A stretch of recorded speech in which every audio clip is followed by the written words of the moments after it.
Tá, bom dia, caros alunos, né? Mais um encontro com a história. Tá, dando continuidade ao nosso assunto, a gente vimos, né? Vamos revisar um pouco. Então, vamos voltar um pouco anterior aos assuntos anteriores. O antigo regime e a crise na Europa. Primeiro momento, esse antigo regime e a crise na Europa, foi os antecedentes do iluminismo que vimos, né? A questão dos iluministas, que aquele que criticava, né, a rigidez, hierarquia social do antigo regime, a questão da tradição religiosa, o absolutismo e a política mercantilista, né?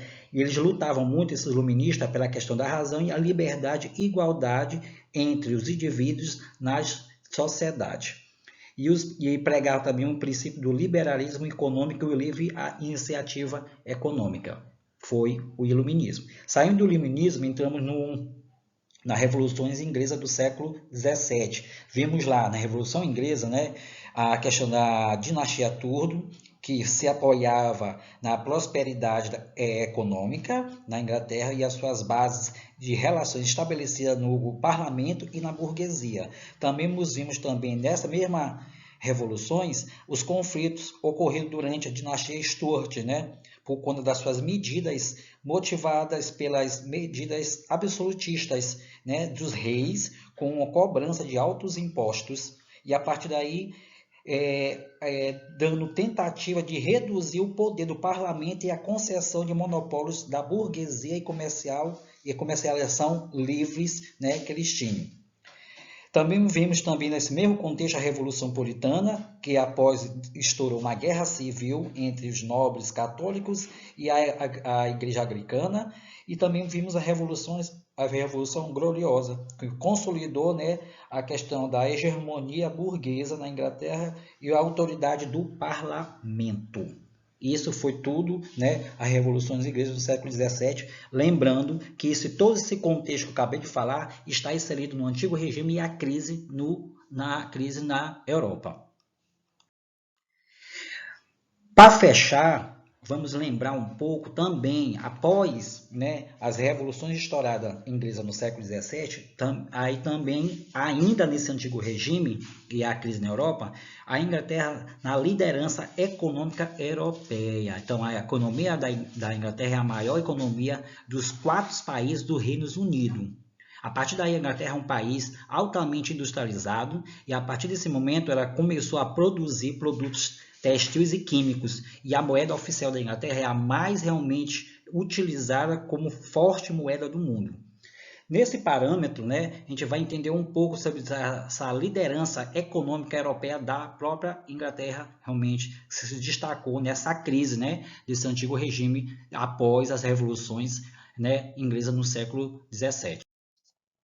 Então, a partir daí, eu vou dividir em 3 momentos. Primeiro, vamos ver bem o poderio da Inglaterra, né? Os fatores que fizeram a Inglaterra sendo a maior potência, né, naval do mundo. Como foi isso aí? Vimos lá na Revolução Inglesa que a partir do momento que a Inglaterra, na liderança da Elizabeth I, né, antes de ela falecer, ela conseguiu, né, levar a Inglaterra como potência naval e comercial, após derrotar os espanhóis, né, na guerra dos espanhóis, e a partir daí assumindo o poder como grande potência europeia.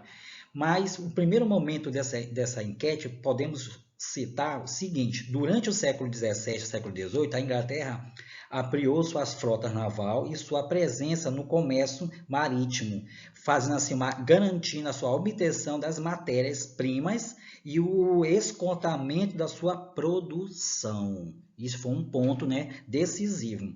Esse desse esgotamento da sua produção, ocorreu também o cercamento que promoverá a modernização agrícola inglesa e o aumento da criação de ovelhas essenciais para a expansão da manufatura de lã na Inglaterra.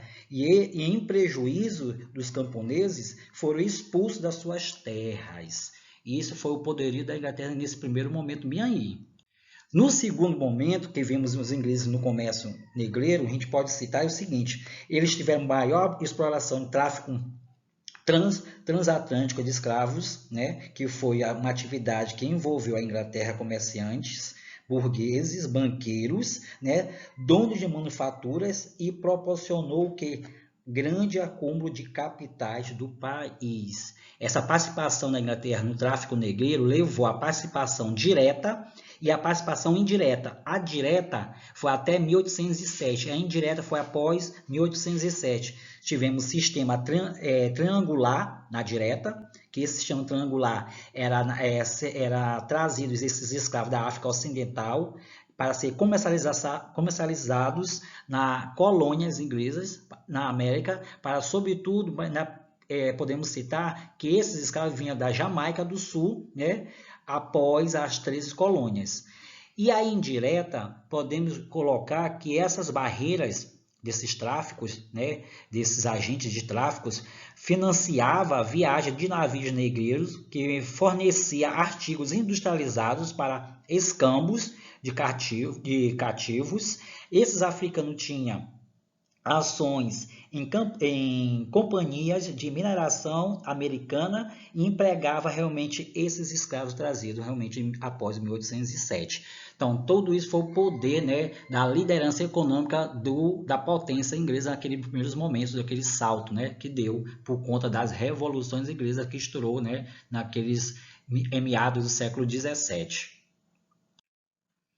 Então, isso aí foi só praticamente esse assunto é uma continuação que eu separei da Revolução Inglesa. Só que eu separei por quê? Porque a gente percebeu aí a liderança da potência inglesa após, né, vários fatores que levou, né, a Inglaterra a ser essa grande potência de naval e comercializada também de produtos, né, de matérias-primas. Que mais na frente a gente vai ver porque a Inglaterra também foi a primeira a se lançar na primeiro momento da Revolução Industrial. Foi a pioneira, né, a comandar, né, a questão econômica daqueles primeiros passos, né, como na Europa Ocidental. Então, se puder, fique em casa.